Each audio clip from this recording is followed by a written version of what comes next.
The real education hub संस्था में आप सभी का स्वागत है। आज बच्चों का इस सैटरडे क्विज होने वाला है और उसमें बच्चों को जो वर्क दिया गया है उससे कुछ क्वेश्चन पूछा जाएगा। उसके अनुसार हम बच्चों को बुलाएंगे और उनसे क्वेश्चन करेंगे। तो आएंगे आदिति, अंशु और रीत। यस कम इन, आइए। यस यस, आ जाइए आ जाइए आ जाइए। डोर को बंद कर दीजिए थोड़ा सा। चलिए ठीक, कोई बात। सबसे पहले आप सभी का इस सैटरडे क्विज में स्वागत है। और आप लोगों को पता है कि आज सैटरडे है और इसमें आप लोगों को जो टॉपिक दिया जाता है उससे कुछ क्वेश्चन पूछा जाएगा। तो सबसे पहले बताइए कौन सी टॉपिक आपको दिया गया है आज जो आपसे पूछा जाएगा? जैन धर्म और बौद्ध धर्म। ठीक है, तो जैन धर्म और बौद्ध धर्म से आपसे क्वेश्चन किया जाएगा। क्या आप लोग तैयार हैं? Yes sir. तो सबसे पहले आप बताएंगी बौद्ध धर्म से क्वेश्चन होगा। बौद्ध धर्म के संस्थापक कौन है? गौतम बुद्ध। आप बताएंगी गौतम बुद्ध के पिता का क्या नाम था? शुद्धोधन। सही बताई हैं? Yes sir. आप बताओ गौतम बुद्ध के माता का क्या नाम था? महामाया। अच्छा, आप बताइए गौतम बुद्ध के पुत्र का क्या नाम था? राहुल। गौतम बुद्ध की पत्नी का क्या नाम था? गौतम बुद्ध की पत्नी का नाम। डरो मत, आराम से बताओ। उनकी। आप बताओ क्या नाम था? यशोधरा। भूल गई?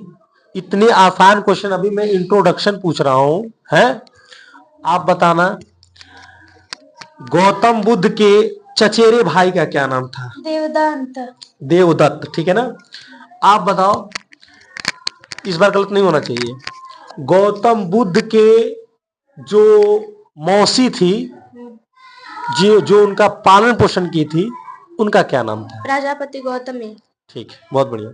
चलिए बताइए, आप ही बताना कि गौतम बुद्ध अपने ज्ञान की प्राप्ति कहां पर किए?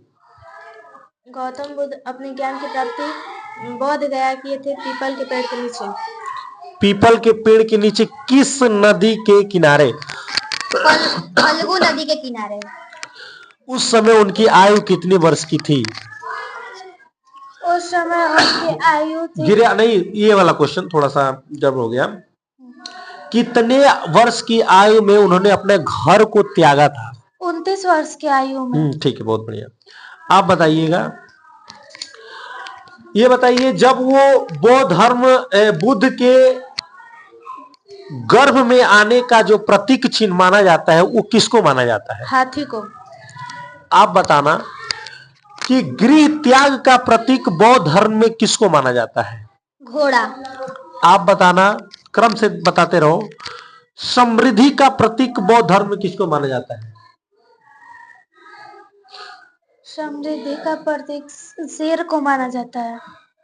शेर को माना जाता है।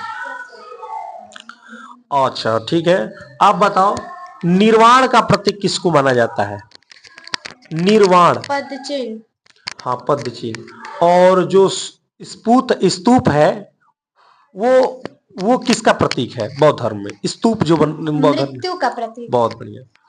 चलिए आप बताएंगे महात्मा बुद्ध के शिष्यों के क्या नाम थे? कुछ शिष्यों के नाम बताइए। कितने शिष्य थे उनके? 5 शिष्य। तो 5 शिष्यों के नाम बता देंगे? Yes sir. बताइए। आनंद, अनिरुद्ध, उपाली, फिर मोदगल्यायन। आप बताओ बुद्ध ने प्रथम उपदेश कहां पर दिया? सारनाथ। सारनाथ में दिया। और सर्वाधिक उपदेश कहां दिया? आप बताओ। प्रथम उपदेश तो सारनाथ में दिए, लेकिन सबसे ज्यादा उपदेश कहां दिए? श्रावस्ती। श्रावस्ती है, हाँ ठीक है। आप बताओ बुद्ध के प्रसिद्ध अनुयायी मतलब क्या होता है? आपको पता है? जो उनके फॉलोअर हो, तो बुद्ध के अनुयायी कौन थे? बुद्ध के अनुयायी कौन थे? मतलब कि होंगे ना उनके समय में अनुयायी। शासकों के नाम बता दीजिए।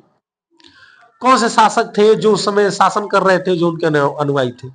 बिंबिसार, फिर प्रियजी, हाँ, बिंबिसार बिंबिसार, प्रियजीत, उदयन, प्रसेनजीत है। प्रसेनजीत और हाँ। उदयन। बहुत बढ़िया, ठीक है।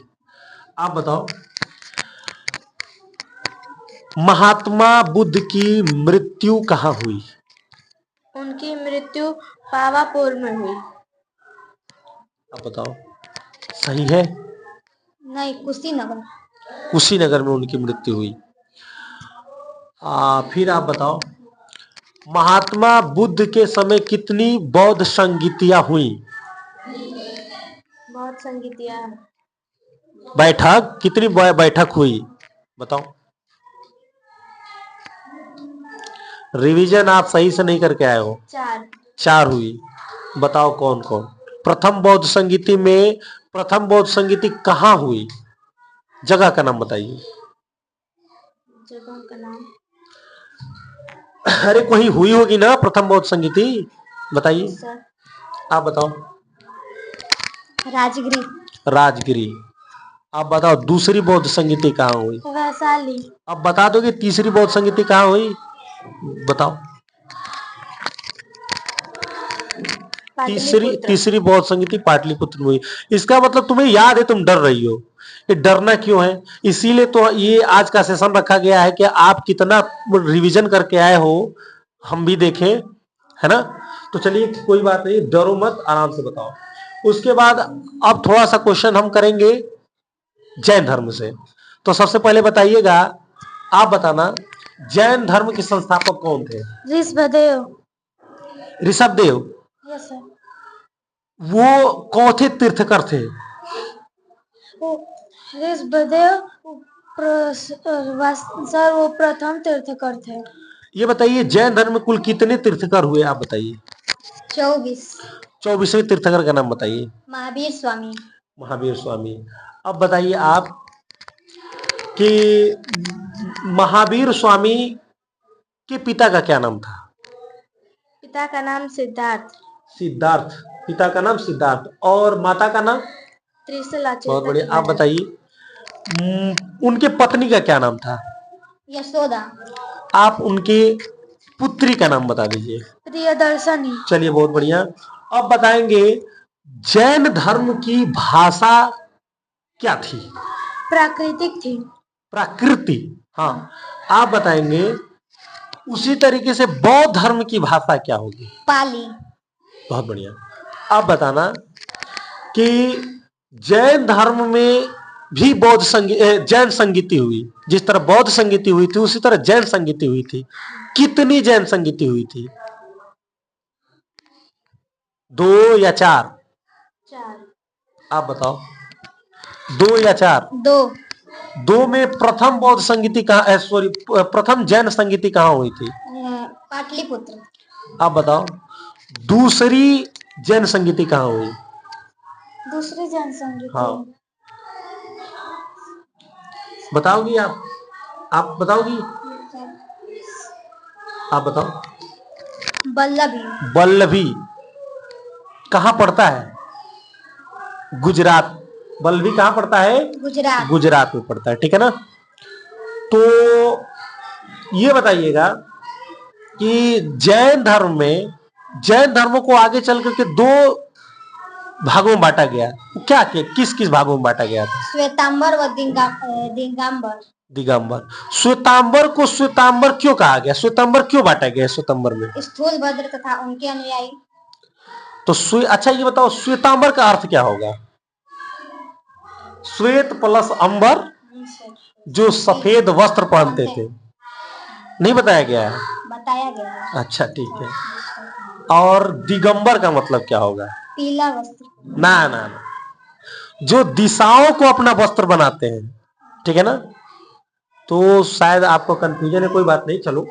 तो आप लोगों ने अच्छा परफॉर्मेंस दिया है ना, ठीक है। अभी और भी सारे क्वेश्चंस होंगे जो आपसे पूछे जाएंगे, है ना। आगे पढ़ाया जाएगा। जब ये पूरा कंप्लीट हो जाएगा तो एक बार फिर सेशन रखेंगे, ठीक है। और जितना पढ़ाया गया उसमें आप लोगों का बताया गया।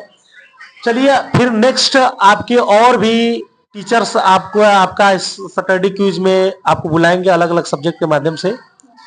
तो आज के लिए इतना ही, धन्यवाद। फिर आपसे मिलेंगे।